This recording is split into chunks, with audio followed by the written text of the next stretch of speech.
All right, we're live. First and State. Here with Jamal. We're starting the show in like a minute or two. Let's get the Instagram live rolling. We're live on Facebook. Say what's up. And we're live. We're live. And let's get the Instagram live.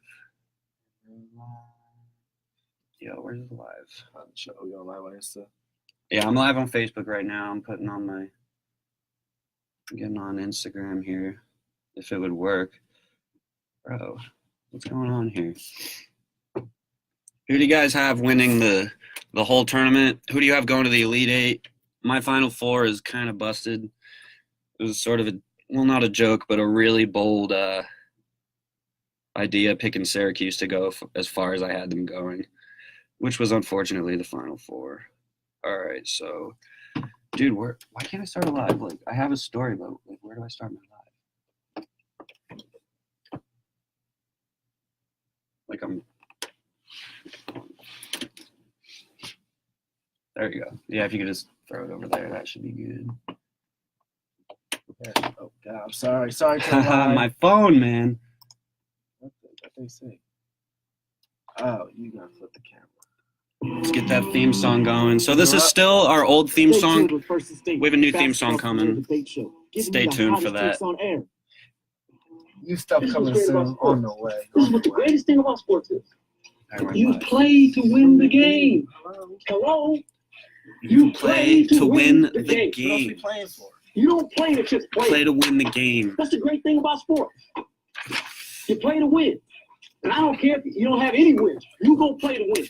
Welcome to First and State with David Green and Jamal Ellerbe, the number one basketball debate show on Com Radio. I can't wait. We cover everything roots from March Madness to the NBA playoffs on Com Radio. What up, what up, what up, what up, what up? I'm Jamal Ellerbe here with David Green, and this is First and State back after our little absence from last week. We apologize.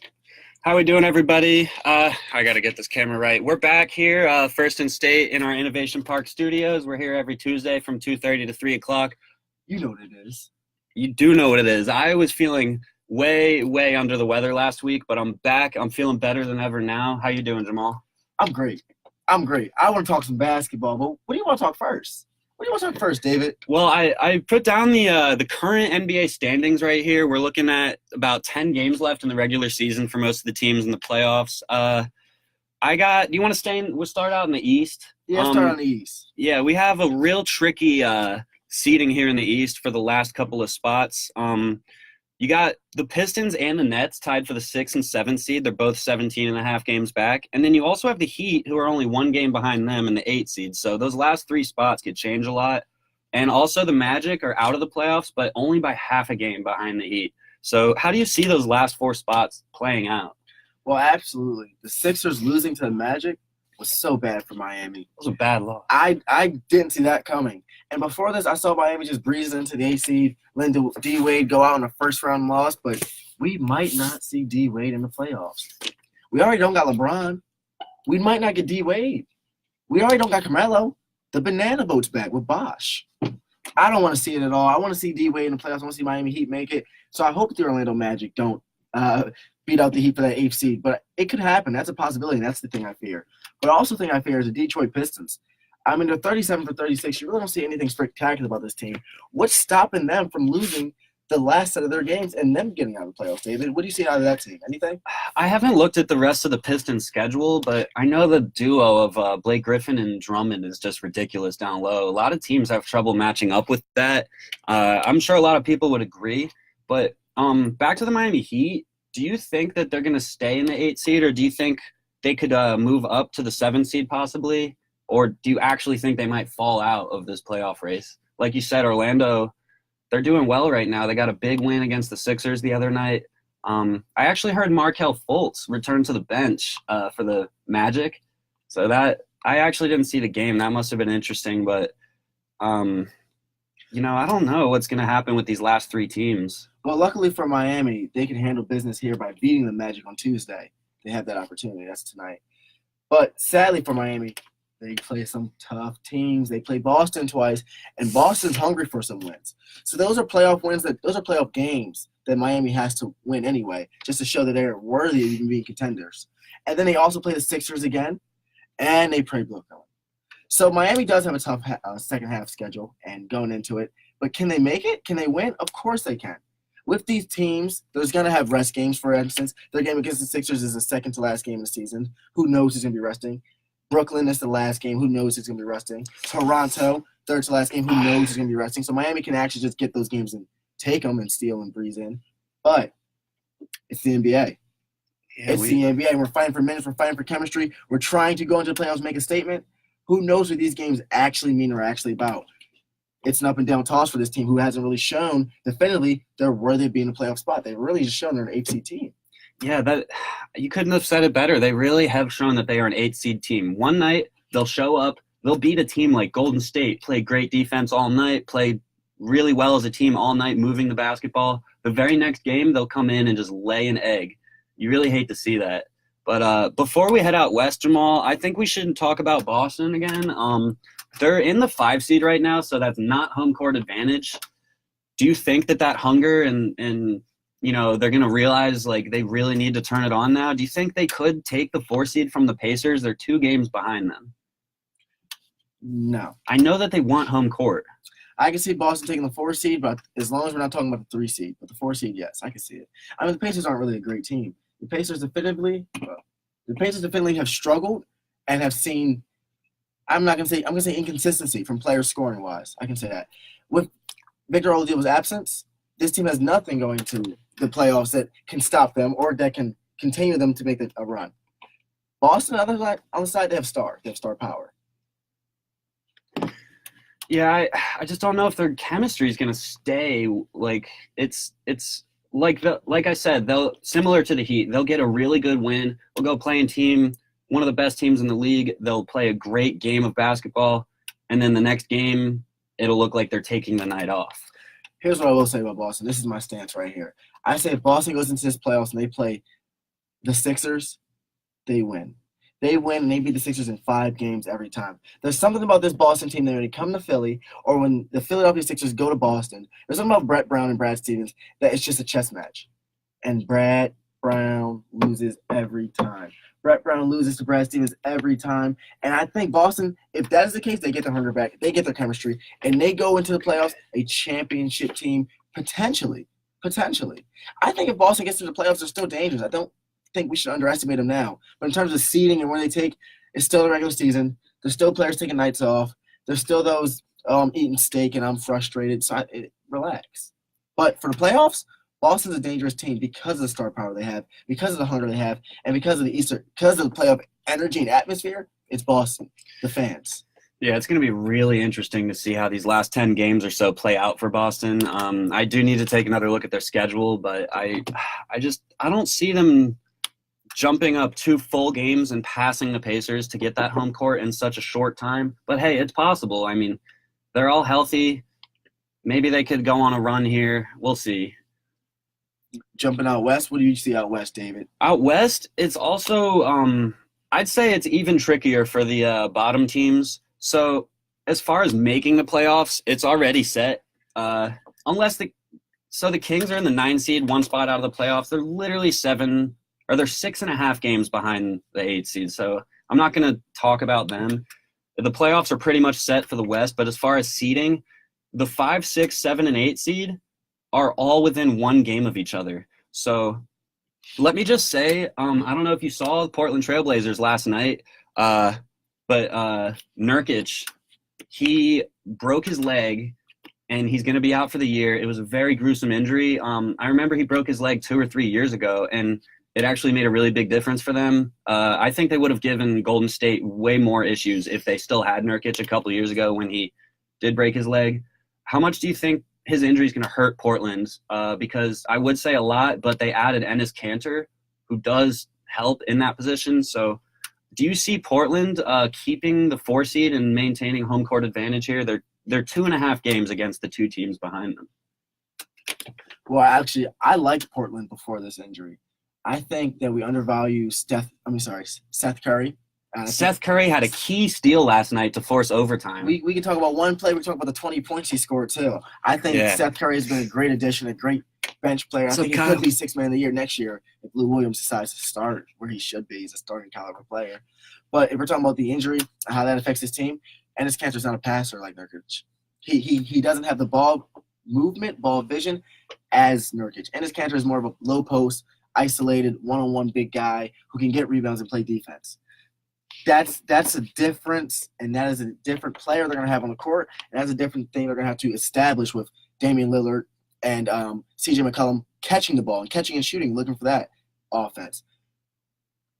The seeding-wise, what do I see with that? I'm just going to be completely honest with you. The West is easy. I mean, the West is hard, but the Portland Blazers' schedule is easy. They play the Lakers. They play Atlanta. They play Chicago. They play the Pistons. There's not really too many teams challenging them in this later half. So I think their seeding-wise potentially could be safe. But going to the playoffs, you're definitely nervous. You're definitely scared. Yeah, it's going to be a really interesting dynamic, the way they fit in Kanter as now he's going to be the starter. So you have to work around the absence of Nurkic. They have Collins. They have a couple big men. I like Collins. He's got swag. He's got heart.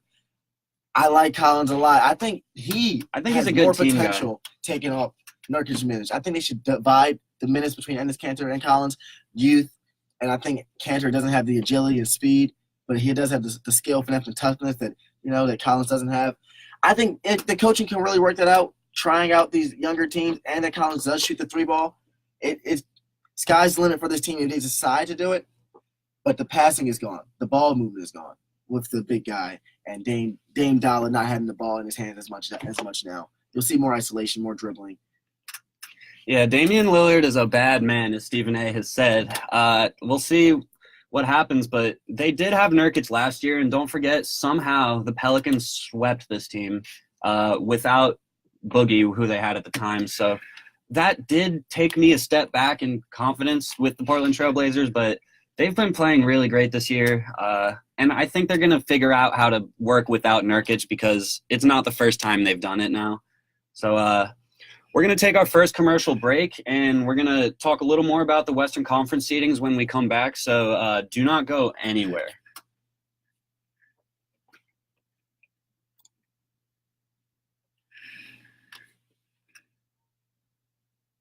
There's our newer bump. Oh, is it the old bump? It's pretty quiet.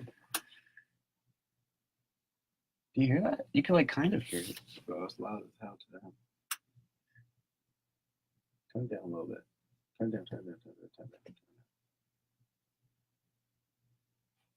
Sorry about that. Keep it on pixel. Lions Pride is good. Lions Pride. Yeah, it's our first commercial break, guys. We're gonna talk about the last 4 seed because the first 4 seeds in the West are already set. You got Golden State. The Nuggets are only they're only half a game behind them, so the Nuggets could potentially take the first seed from them. That'll be interesting to see as far as home court advantage throughout the playoffs because Denver is like the hardest away game possible. So we'll see what happens with that. But the last 4 seeds in the playoffs, you got Utah and the Clippers tied for 5 and 6, and you have the Spurs and the Thunder tied for 7 and 8. So that's going to get really interesting as we play these last couple of games here. We're going back in. Yeah, we'll go in after this one. Yeah, let me finish on my Western Conference predictions that we're about to do. Right. Gotcha. Yeah, boy.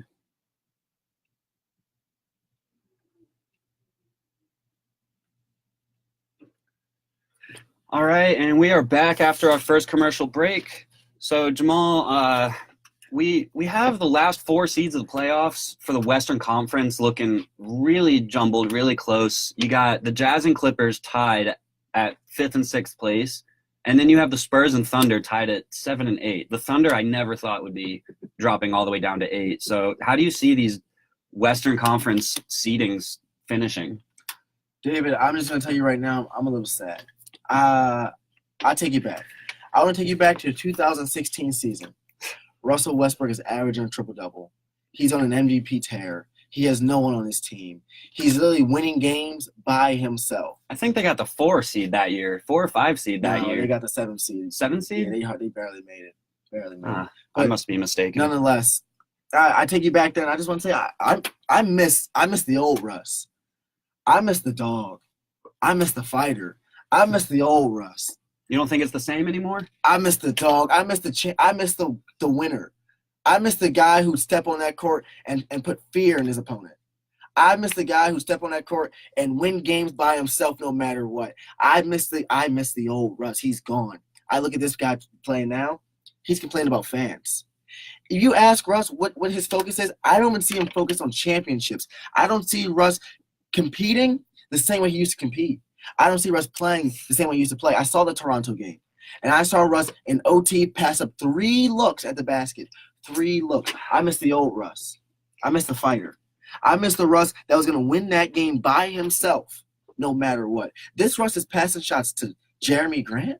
This Russ is passing shots to Dennis Schroeder. 3 balls to these guys. Now, I understand that Russ took a bad seat to Paul George. It was a business decision. It was smart. I'm not upset.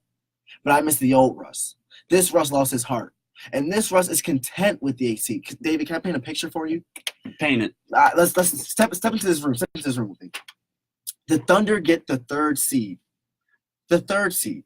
Who do they play? They play the Clippers. Do you think they'll win that series?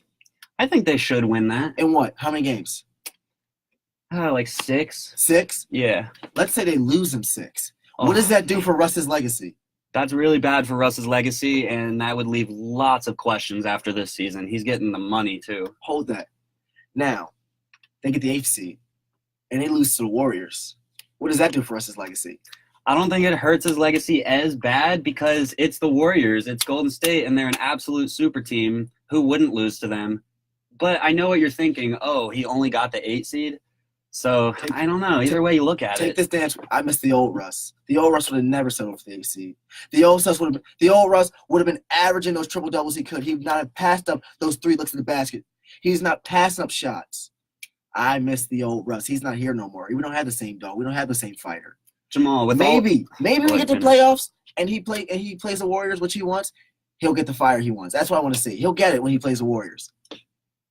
Jamal, with them in the 8 seed, they're tied with the Spurs right now for the 7 seed. Do you see them jumping the Spurs? I think they could, even though the Spurs have been on a roll lately. And then they're still only 1 game behind both the Jazz and the Clippers. No? No. I've looked at the Thunder schedule, and I'm looking at the teams they play, and I'm not gonna say their schedule is the most challenging. But in this part of the schedule, you really want to be resting your star players. You want Paul George to be taking games off. You want Russ to be taking games off. And even if these guys are playing, hey, guys, take some plays off. Take some quarters off. Well, guess who these guys play? They play the Pacers. That's a playoff team who wants to win. They play Denver. That's a playoff team who wants to win. That's a tough one. They play Dallas. Now, can they beat Dallas? Potentially. They play the Lakers. Can they beat the Lakers? Potentially. Let's play Detroit. Can they beat Detroit? Potentially. A lot of tough games on that schedule. But these are not easy games. None of these games are walkthroughs. And in this part, when you want your star players taking games off, you need your bench to produce, and their bench isn't the greatest. I see the AFC being stuck with the Thunder, but also because they play the Rockets and then the Bucks. I see the AFC being stuck with the Thunder. Hopefully, in their losing slid and they playing the Warriors in the first seed, that diabolical plan Russ had, they don't fall out of playoffs. But please bring back the old Russ when it comes playoff time, and you step across those lines against Kevin Durant. I want 2016 old Russ. Jamal, do you think that Russ is 100% healthy for sure? Like his whole body? I think he's had some shoulder issues, and I think he's a little banged up. Obviously, there's no excuse, but I'm not sure he's like 100%. Did he have a knee surgery coming into this season, the beginning of the season? I think he had a minor knee surgery. Look, his whole game is predicated off of explosive athleticism. He's 30 years old now. Russ's window to win is right now, and it's closing really, really fast. Can I ask you a question, David? What do you got? You said his whole game is based off explosiveness. Just about. False. His whole game is based off confidence. Okay, I can roll with that. And did you think the Russell Westbrook we saw was the same confident Russell Westbrook we saw in 2016? Look, the 2016 Russell Westbrook is the most confident player I've ever seen. David. So the answer is no. David, I miss the old Russ. That's all I got to say. I miss the old Russ. You know, I have to agree with you. I miss the old Russ too. Maybe the old Russ will come back with these last 10 games in the regular season and the playoffs. At least they're safe in the playoffs. They're 6.5 games ahead of the Kings. So at least they're not going to somehow get bounced out of the playoffs. With that being said, David, we see that Russell might be playing the Warriors in the first round. Who do you see in the Western Conference Finals? Oh, man. So man, that's really tough because if the Thunder don't play the Warriors in the first round, you likely have the Spurs playing the Warriors in the first round. And I'm not saying either of those teams are definitely going to beat Golden State, but they're going to make it hard for Golden State. And, all right, so Golden State's going to be there in the Western Conference Finals. That's where I'm at right now. Look, the Spurs and Thunder are good matchups for them in the first round, but the Warriors will get through them no matter how much clawing and digging they have to do. Maybe they'll be a little banged up and tired after it, but I know the Warriors are going to get to the Western Conference Finals at this point. As far as the other team that's going to get there, still not sold on Denver. Even though they could do it, I think that if they somehow get the 1 seed, which they could because they're only half a game behind Golden State, then that's a huge advantage for them against any team because going to Denver when they have home court is like the hardest home court for a team to go to and play on the road. So they play a lot of teams play 7 and 8 guys. They play 9 and 10 guys and just run people out of the gym.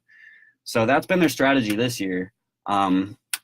But gut feeling right now, Jamal, I really think that the Rockets are on a roll right now and they're destined to get back with Chris Paul returning. And last year they thought they had him. Last year they had him, if you ask me. They did have him. They had him. They had their number dialed. And then Chris Paul comes down with the injury and the rest is history. Yeah, things change. We also say, if Draymond didn't get suspended, it's sports. Yeah, well, man. It happened. Part of the game. My Western Conference Finals pick is I agree. I agree. I didn't have to dispute what you said, but my only problem for the Rockets is that they do play the Clippers. And I don't think the Clippers is an easy matchup for anybody. I think going to a first round where you really just want to breeze by, you're really not trying to give your everything in the first round, the Clippers is not a team you really want to play. I don't want to play the Clippers. They're going to be playing really hard, and they got Pat Beverly, who is really annoying to have guarding you. I don't care who you are. The Clippers are a 9-man team. What does that mean? They have 9 guys who all average about 10 points. That's a deep lineup. Points. That's a deep lineup. You have no idea who's going to give you gas that night. You have no idea who's going to feel the playoff energy, the excitement from the crowd, and just start shooting your head up. When you get the Rockets, stop James. Stop CP3. Maybe stop Gerald Green with a little excitement of 2 hot 3 balls. Maybe stop Eric Gordon with a few hot 3 balls. That's not a 9-man team. That's 4 guys I just mentioned. Clint Capella's don't get a dunk. You know what you expect. But out of these young guys you've never seen in this atmosphere, Landry Shamet, who's shooting great. The rookie. Lou Williams, a 6th man, playing amazing. Pat Beverly, the defensive phenomenon. Harold. You don't want Pat Bev on your star player. You don't know what your star player's gonna do on Pat Bev. I don't want to play the Clippers. So I fear the Rockets get out of the first round. But if they get out the first, they're guaranteed to get out the second. Because that's the worst to come, in my opinion. That's the worst to come. Yeah, they got to get through that tough first round matchup. There could be a lot of surprises because again, you got the Clippers, you got the Spurs down there. You got some good, very well coached, very well disciplined teams towards the bottom of the seeds in the Western playoffs. So I don't think anyone's going to get through the first round easily. Not even Golden State. No, not at all. I like that Western Conference. Yeah, I can't wait for these playoffs. No Bron. All right, we're going to take one more commercial break. It's our last one, so make sure you don't go anywhere. You're listening to First and State with David Green and Jamal Ellerbe. We're here every Tuesday at the Innovation Park Studios from 2:30 to 3 o'clock. We'll be back. Whoop.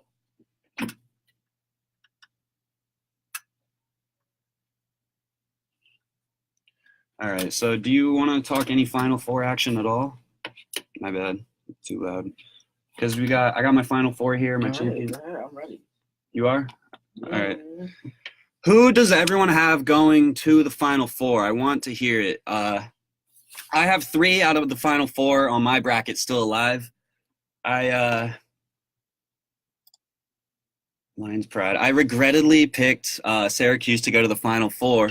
I will tell you why. I know most people would think that's insane, but I was trying to be really bold with my one bracket this year, and I picked Syracuse to go to the Final Four because I didn't base it off of nothing. It's because they beat Duke earlier this year with Zion on the floor.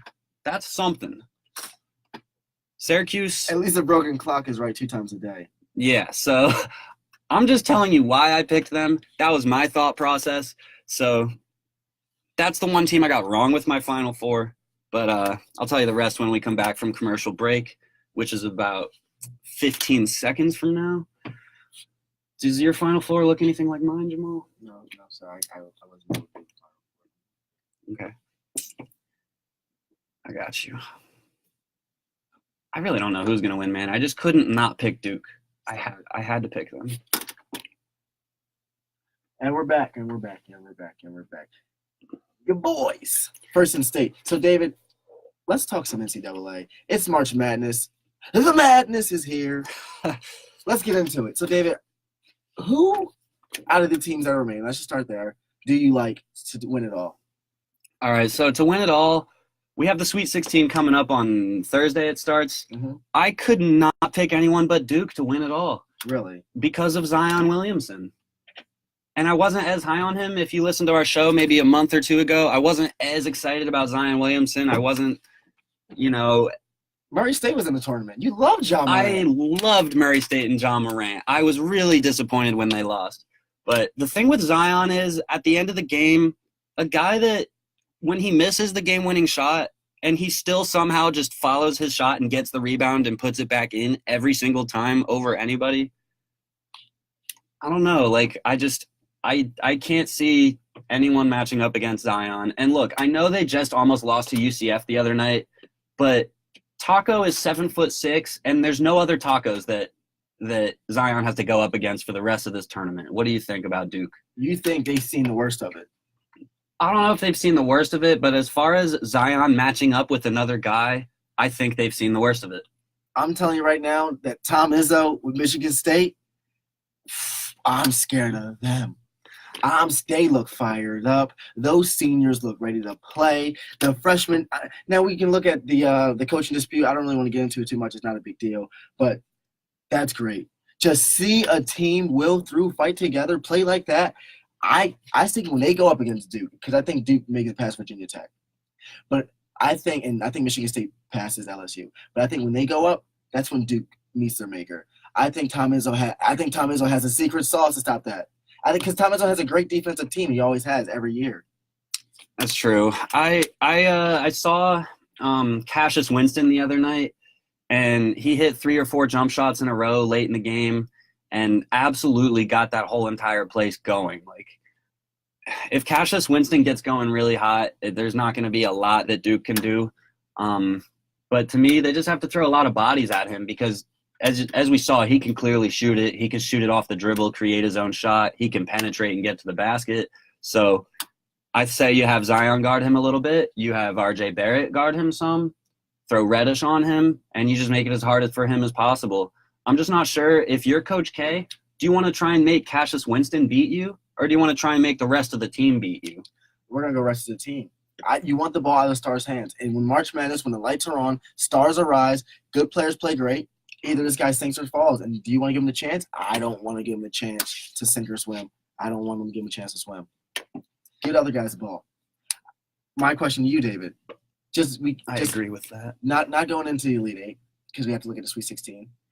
What game out of these games you see on the computer screen do you want to look at first? I personally like Oregon versus University of Virginia. Why?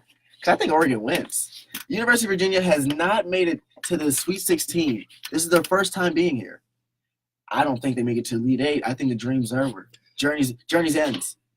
Jamal, I'm with you with Oregon, but I need to hear why with Oregon, because you're talking about a 12 seed taking down a 1 seed in the Sweet 16. I'm telling you why. I think they play great together. Okay. Now, I'm telling you, I can say Peyton Richards, and you can talk about the guy who played great last game, but he was a product coming out of high school. Pritchard is a nice player. He reminds me a lot of Steve Nash. He was a product they thought that was going to be great coming out of high school. They thought he was going to the league maybe first, second year. He's staying here. I think he's a sophomore or junior, but he's playing great. He's a leader on that team, and he finds guys. He's not doing a great job scoring the ball. He's a leader. He's a passer. He's a general. And when you have a general on that team leading experienced, I like him leading past a University of Virginia team that has not made it this far yet. But the seniors on Virginia are amazing. That's very true. It's a point guard battle, that game. Whoever can lead their bigs to the basket, I think wins that game. That's my prediction. Let me also say this. Yeah, Peyton Pritchard on Oregon, he's like the Steve Nash of today in that conference to me. The other guy on Oregon that made a huge impact the other night, the sophomore Kenny Wooten, the big man, especially in the absence since Bol got hurt this year, one of the top college players, top prospect in the whole nation. Bol goes down. Kenny Wooten, the sophomore, power forward, he's like 6'9", 220, has stepped up. He's played really great since then, and in the tournament, he's played his best basketball. I think he had 7 blocks the other night, Jamal. He was just having an absolute block party protecting the rim. So I think Oregon definitely has a shot against number 1 Virginia. I'm sorry I had Virginia going to the Elite Eight, but after what I've seen from Oregon in this round and the first round, or in the second round and the first round, I'm confident that Oregon has a really good chance at winning this game. Any final takes? My final take, I'll do this real quick. I'm going to go back to the NBA really quick. Again, with the Pacers, I just want to give a ton of credit to Nate McMillan, the coach of the Pacers. He was coaching them last year too. To me, he's the coach of the year. But real quick, you got Paul George traded away from the Pacers for Victor Oladipo. And at that point, people thought, yeah, the Pacers are probably the worst team in the league. They don't have anybody on their roster at all. And I don't see them making the playoffs at all. They're definitely going to be tanking. Last year, the Pacers won 48 games, Jamal, with Victor Oladipo. And they were a couple seconds away from beating LeBron James with Oladipo as their best player and then a bunch of guys. So then this year, the Pacers are the 3 seed when Oladipo goes down on January 23rd. It's been 2 months since then, and they're still in home court for the playoffs. Nate McMillan is my coach of the year, if you ask me. Respectable, David. I don't have time to dispute that. That's the show, guys. This is First and Stake. I'm Jamal Ellerbe with David Green. We're all out of time, guys. Thank you for listening. Make sure you're here next Tuesday at 2:30 to 3 o'clock. We're here every week. Boom, boom, boom. We'll be back. Thank you for listening. Next week. Good show. You are listening to Com Radio's #1. All right. Turn down. You can see me right on there. Too loud. They the cars are fucking up. So I figured it out. When the mics are on, this is quieter. That turned up like now we can hear this a lot louder because the mics are off, I guess. I'm pretty sure that's what it is. Boom. Boom. Thanks for watching, everybody. Make sure you leave some comments. What do you want to hear next week? Next week, we're going to be talking the Elite Eight and the results of it, and we're going to be foreshadowing the Final Four. Also, we're going to be really dangerously close to the NBA playoffs. Yes. Yes. There you go. Does it just run songs now? Yeah, it should be running songs. We're gonna turn it off now. We're gonna turn off program. Put an audition. We should no. So it should be good. That's playing. Yeah. All right, we're gonna end the live. Thanks for watching, guys. Facebook's still rolling. I never hit that button earlier, so it should be good. Thanks for watching, everybody. My dad thinks it was a good show. Cool. Thank you. We did have a good show, I thought. I thought the wrestling was good. I think we got on there. Yeah. I can't wait for next week, man. I'm glad I'm better from being sick. All right, we're going to end the video. Goodbye, everybody.